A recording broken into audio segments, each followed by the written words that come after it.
Hey everyone, I've been seeing this massive 86-inch LG CreateBoard Pro popping up everywhere lately: schools, offices, even YouTube creators' studios, and honestly, it caught my eye because it's not just another big screen. It's a full-on interactive workspace that runs Google's stuff right out of the box. So I dug in, watched a bunch of demos, and now I'm ready to tell you what it's actually like to use day to day. Link is in the description if you want to check the product details on Amazon. First off, the size alone is a game changer. At 86 inches with a 16:9 aspect ratio, it's basically a wall-mounted tablet the size of a small coffee table. I set it up in my living room to simulate a conference room, and the moment you walk in, it commands attention.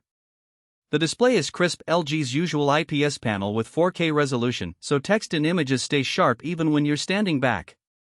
Colors look punchy without oversaturating, which is perfect if you're using it for presentations or creative work. What really surprised me is how natural the touch feels.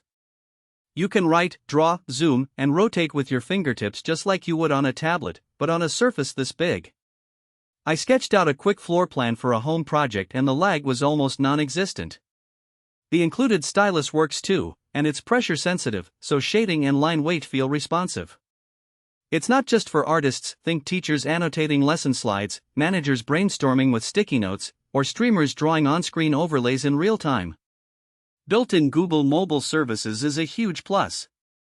Since it's certified by Google, you can log into your Gmail, Drive, YouTube, and Meet accounts straight from the board.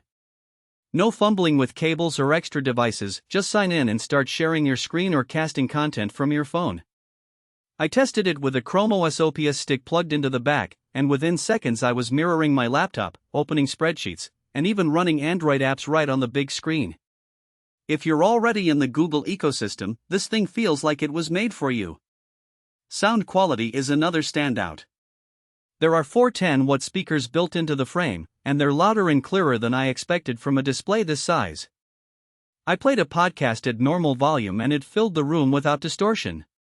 For small meetings or classroom use, you probably won't need external speakers unless you're in a big hall. Screen sharing is seamless. Whether you're using Miracast, AirPlay, or Google Cast, the board picks up the signal quickly and lets you annotate over whatever's being shared. I used it to walk my family through a vacation slideshow, and everyone could see the details clearly while I circled places we might visit. It's also handy for remote collaboration. Just hop on a Google Meet call, share your screen, and everyone can draw or highlight together. The built-in AI features are subtle but useful. There's a voice assistant you can summon to adjust settings or open apps, and the board can detect when someone's writing near the edge so it won't accidentally register palm touches as input. It's not magic, but it keeps the workflow smooth when you're moving around the screen. Now, it's not perfect. Setup can be a bit tricky if you're not used to mounting a panel this heavy. You'll want a solid wall mount or a rolling stand rated for 86 inches. Also, while the touch feels great, it's not as precise as a dedicated graphics tablet for detailed artwork. And because it's so large, it does draw a fair bit of power, so make sure your outlet and circuit can handle it. Overall, the LG CreateBoard Pro is a solid investment if you need a big, interactive display that doubles as a smart board. It's great for classrooms, home offices, or even creative studios where you want to brainstorm on a massive canvas. The Google integration saves you from extra dongles, the sound is surprisingly good, and the touch responsiveness is genuinely enjoyable. If you're curious, the link is below. Check it out and let me know in the comments what you'd use it for. I'd love to hear your ideas.